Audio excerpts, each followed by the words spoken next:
अब 2-4 मिनट तक खराब हो जाने, ये वजह से आप थोड़ा ध्यान रखा, क्योंकि बस अब थोड़ा टाइम चला अब तब देव भागवत को स्मरण अपन, ये वजह से थोड़ा ध्यान दीजिए, एकाग्र रखा। श्री सुखदेव जी महाराज बोल रहे सज्जनों, विदुर जी महाराज भगवान की खातिर बाजार में लड्डू मेवा मिष्टान लगिन खरीदन। अरे मेरो कन्हैया जो छे द्वारिकाधीश मेवा मिश्री खांदो, माखन खांदो, वेटे में मेवा लिगानो, मिश्री लिगानो, माखन लिगानो। परंतु तब तक तो द्वारिकाधीश विदुरानी जी का घर पर पहुंच गए। कुंडा लगिन खटगोड़, काकी जी दरवाजा खोलो। जनी विदुरानी ने सुनी, बेचारी नयन लगी थे, आधा शरीर पर मात्र वस्त्र तो आधा शरीर नग्न था। जनी द्वारिकाधीश की आवाज सुनी, मेरे कृष्ण कन्हैया आएगी।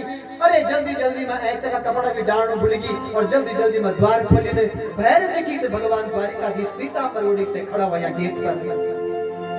द्वारिकाधीश भी देखी, काकी विदुरानी पागल होगी, अपनो दुपट्टा निकाली और विदुरानी जी का गला में डाल देनी।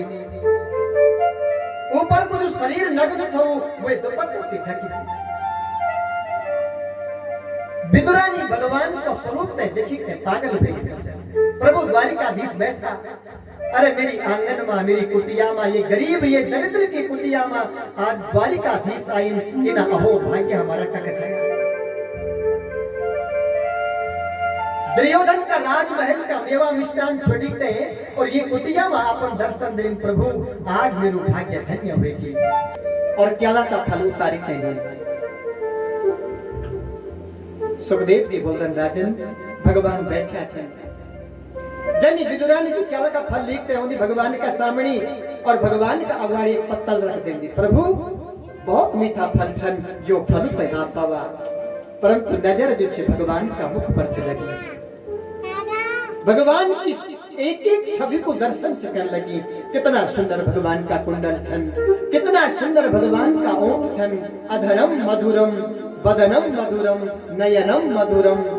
भगवान को सब कुछ मधुर। भगवान को स्वरूप देखी देखी तही वो केलों का छिलका भगवान का पत्तल पर डाली और जो केला छन वो टोकरे पर रखे।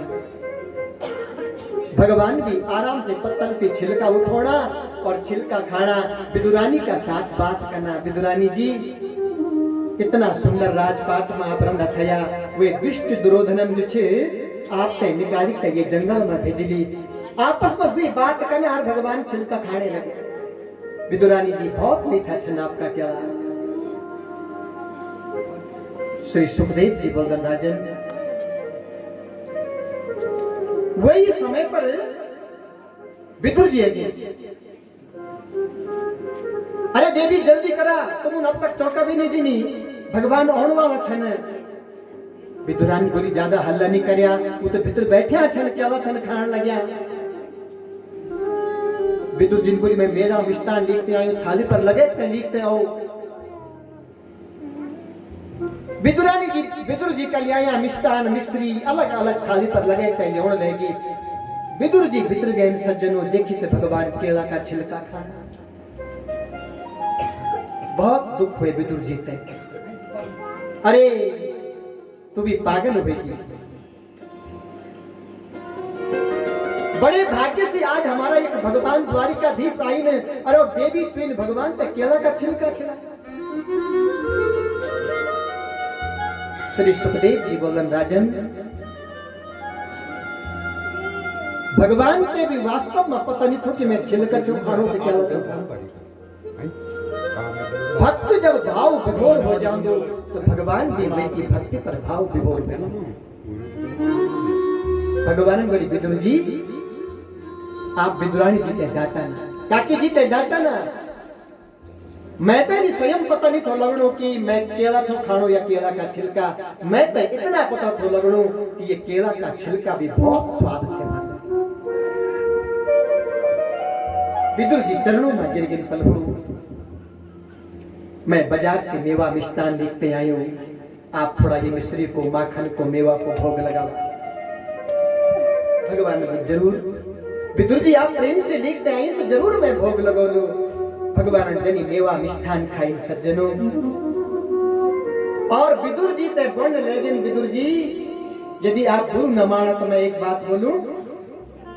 विदुर जी ने बोली प्रभु बोला जो स्वाद विदुरानी जी का केलों का छिलकों पर था ये स्वाद आपका माखन मिश्री और मेवा पर है। श्री सुखदेव जी बोल राजन भगवान भाव का भूखा छे, भाव का भूखा हूं मैं और भाव ही एक सार है। भाव से मुझको भजे तो भव से बेड़ा पार। भगवान के का भोजन का भूखा नहीं चल सज्जन। भगवान का सामने हम 56 भोग रखदा तो भगवान तो मात्र वे भोजन पर दृष्टिपात कर दन, दृष्टि डाल दन मात्र, वे भोजन पे खाना थोड़ी नहीं चाहिए। हम स्वयं ही गाना ये भोजन चाखो प्रभु ये अमृत हो जाए, अमृत भोजन पाई के तेरा दास अमर हो जाए। हे प्रभु ये भोजन ते चाखा। सुखदेव जी बोलन राजन भगवान भाव का भूखा छे। भगवान जब अपना स्वधाम थे जाने लगे सज्जनों तो उद्धव जी ने पूछी कि प्रभु आपन संसार में बहुत जगह भोग लगाई, आपने सबसे बड़ी स्वाद भोजन में कब खाई? तब भगवान द्वारिकाधीश बोलन सज्जनों कि मैं जीवन में भोग तो बहुत खाई, माखन खाई, मिश्री खाई, भक्तों का 56 भोग 56 व्यंजन खाई ने, पर राम अवतार में जो स्वाद सबरी का बेरू मत हो वो स्वाद में ते मां कौशल्या का भोजन में कभी नहीं प्राप्त हुआ। कृष्ण अवतार में जो स्वाद विदुरानी जी का केलों का छिलकों पर थो वो स्वाद मां यशोदा और मां देवकी का 56 भोजन में भी मैं प्राप्त नहीं, क्योंकि वो प्रेम और भक्ति से भोजन करता। ये वजह से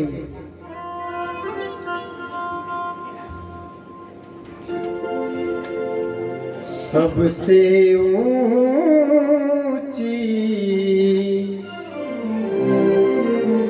प्रेम सगाई, सबसे ऊंची प्रेम सगाई, सबसे ऊंची प्रेम सगाई, सबसे ऊंची प्रेम सगाई, सबसे ऊंची प्रेम सगाई। ओ दुर्योधन को मेवा दे, दुर्योधन को मेवा दे, साथ विदुर दर सबसे ऊंची प्रेम सगाई, सबसे झूठे फल सबके झूठे सबके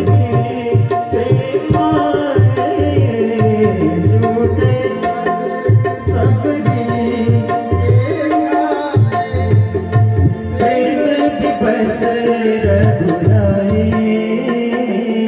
सबसे ऊंची प्रेम सगाई, सबसे ऊंची प्रेम सगाई।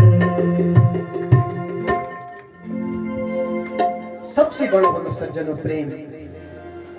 भगवान का साथ यदि हमारो सच्चो संबंध छे, सच्चो प्रेम छे,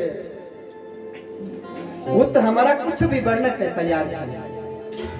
वो तो अपनो पुत्र माना तो पुत्र बहन के तैयार, वो तो अपनो मित्र माना तो मित्र बहन के तैयार, वो तो अपनो पति माना तो पति बहन के तैयार, वो तो अपनो पिता माना तो पिता बहन के तैयार।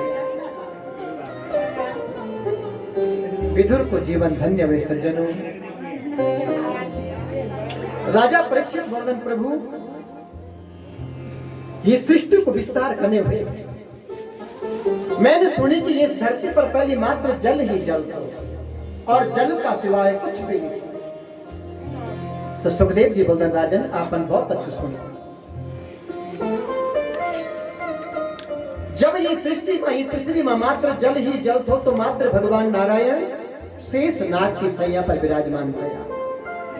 भगवान नारायण की नाभि से कमल उत्पन्न हुए, कमल का ऊपर ब्रह्मा जी उत्पन्न हुए और ब्रह्मा जी ने दिव्य तप कर सजे।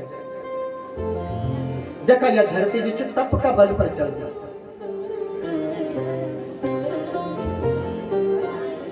नेगी परिवार में ये पावन स्थान पर तप चकन लगे जो आपकी भी बड़ी बहुत बड़ी तपस्या है। प्रातः काल 4 बजे उठो, नहीं ठंडा में, फिर यक में पूजा में बैठनो, फिर कथा सुनो, फिर भोजन की शाम की तैयारी करो, फिर भगवान को कीर्तन करो, ये भी एक तप है।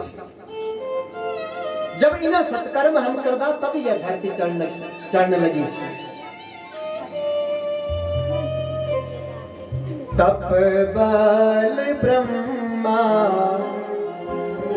रचे संसारा, तप बल ब्रह्मा रचे संसारा।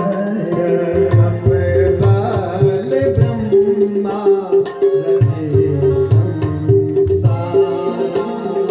तप बल ब्रह्मा रचे संसारा। तप बल विष्णु करे संहारा। तप बल शंभु करे संसारा।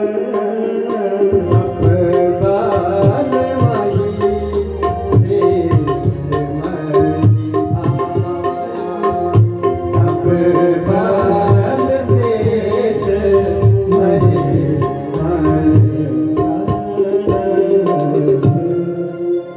तप का बल और तप का ही बल पर शेष नाग ही।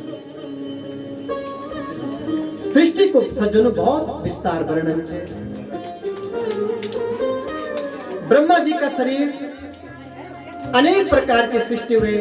सनत सनंदन सनातन सनत कुमार मरीचि अत्रि आंगिरस पुलस्ता पुलहा क्रतु भृगुर वशिष्ठ दक्षस्य दशमम तत्र नारदा।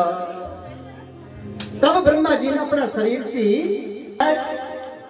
और शत्रुपा का गर्भ से 3 कन्याओं को और 2 बेटाओं को जन्म हुए। यह कभी सृष्टि प्रारंभ